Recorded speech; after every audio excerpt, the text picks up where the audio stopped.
dedicated to Eastern and Southern Kentucky. This is WYMT Mountain News Weekend Edition. Good evening, I'm Keaton Hall. The threat of severe weather is fading away tonight, but with more rain in the forecast, high water could become an issue. Meteorologist Cameron Aaron has the latest on this severe weather alert day. Cameron.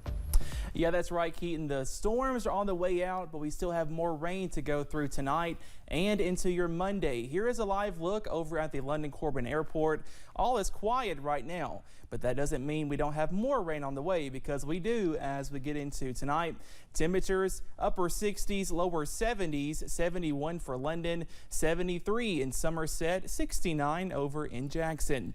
Now here is a look at pinpoint Doppler, and those showers and storms we had earlier, they are off into portions of West Virginia and Virginia, but take a look back towards the west over central Kentucky, and more showers and storms are moving into our direction, and those are going to continue moving off into the mountains. So the forecast for tonight, upper 60s, lower 70s, watching out for more showers and thunderstorms. The threat for severe weather is basically over, but we could still see a few high water issues into the start of your work week. I have that complete forecast coming up in just a little bit. Keaton. Thanks, Cameron. Another hit to a hurting community. Billy Ray's restaurant in downtown Prestonsburg is now temporarily closed after what their Facebook post described as an accident involving a vehicle and the front structure of the building. WYMT's Chandler Wilcox details how important Billy Ray's is to the culture of Floyd County. A place people from all over the region meet to have a good local meal. People come in from Frankfurt, hey, I'll meet you at Billy Ray's. You know, people come all the way from Frankfurt to eat at Billy Ray's and have meetings.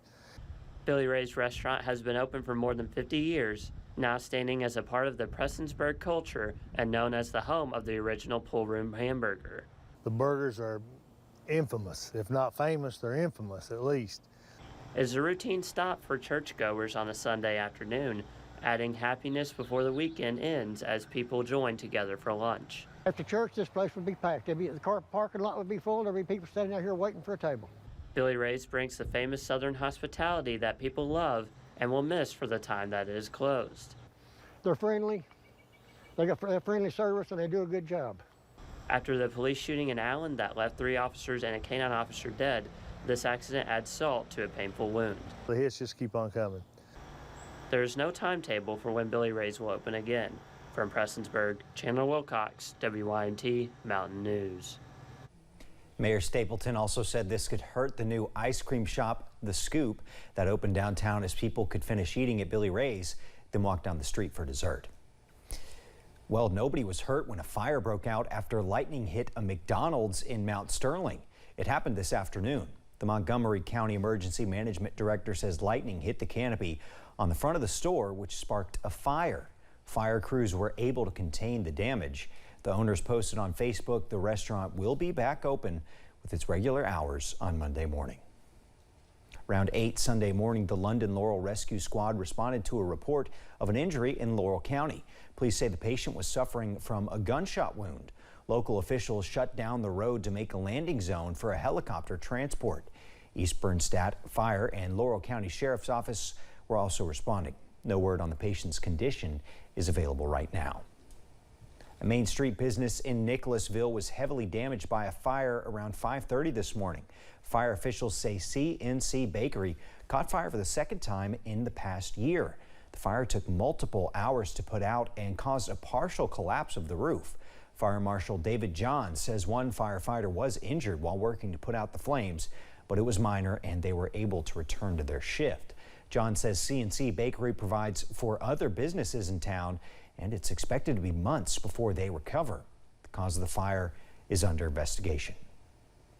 Whether it's a weekend getaway or an extended stay, law enforcement and tourism experts are reminding everyone of some vacation tips to keep in mind.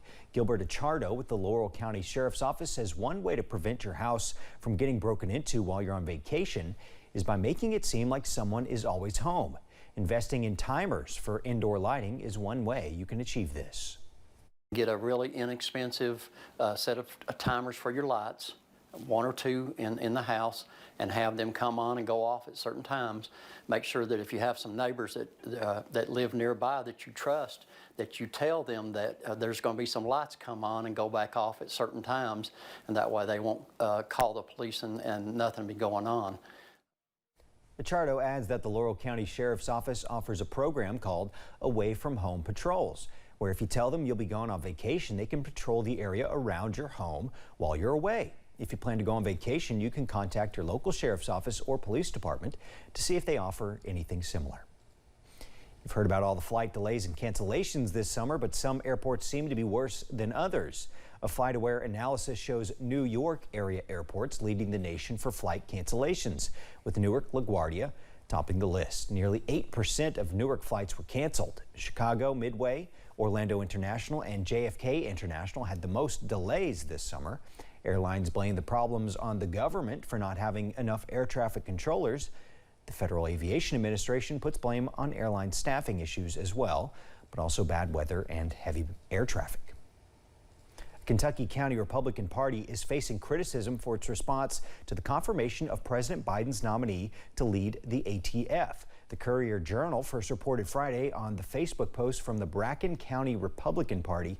As Samantha Valentino reports, the Kentucky Jewish Council says it's a reminder that anti-Semitism is far too common. It's an attempt to silence our community, and we will not be silenced. The Bracken County Republican Party shared a post on Friday about the new ATF director, Steve Dettelbach, referring to him as part of the, quote, Jewish junta. There's a line that's been making its way around social media. The Jews are tired. That was initially a large part of my response. In a Facebook post, Bracken County GOP Chair Karen Kirkendall later stated the original post does not represent the group's values, calling it insensitive, adding that there would be an investigation of how it occurred. According to the Courier-Journal, Kirkendall said the page was hacked and they decided to delete the entire Facebook page, quote, due to the harmful nature of the article. Regardless of where it came from, it was posted on their page. They now have a responsibility to stand with anyone who can read and say the idea that Jews are running the government is a fake anti-Semitic trope that has no basis in reality. Rabbi Shlomo Litvin is chair of the Kentucky Jewish Council. He's also with the Chabad of the Bluegrass, based here in Lexington. He says this is not the first issue like this that he's had to respond to so far this year. From the attempted assassination of a member of the Jewish community running for mayor in Louisville, to cries of Jew him down in the state house, to an op-ed in the Courier-Journal saying that Jews are, during all this, saying that Jews are faking anti-Semitism. And now this, an accusation from a local Republican Party that Jews are running the government. He says this isn't an issue that exists exclusively within one party. We've seen plenty of groups here in Kentucky who are ready to condemn across the aisle. We need a lot more to say there is also issues on my side of the aisle. For both parties to recognize there are issues within our parties, there is issues within our communities, and we need to speak out on them. In Lexington, Samantha Valentino, WKYT. Rabbi Litvin says he has personally reached out to both the county and state Republican parties.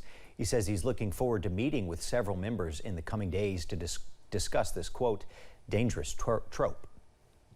A Louisville cemetery worked with the library to provide a headstone this weekend for the son of enslaved parents.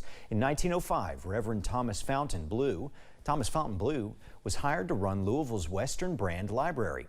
It's believed to be the first free public library in the country run by African Americans. Fountain Blue died back in 1935 and was buried in Eastern Cemetery, but he never got a proper headstone. The location and the gravesite was lost for years, but now the cemetery and library came together to properly mark his grave in the presence of the Reverend's daughter. Libraries is our connection to education, to everything in this world. And free our minds, then we are free. And it's education does that. So we are just grateful. Western Library is home to the African American Archives and continues to serve the predominantly black community of West Louisville.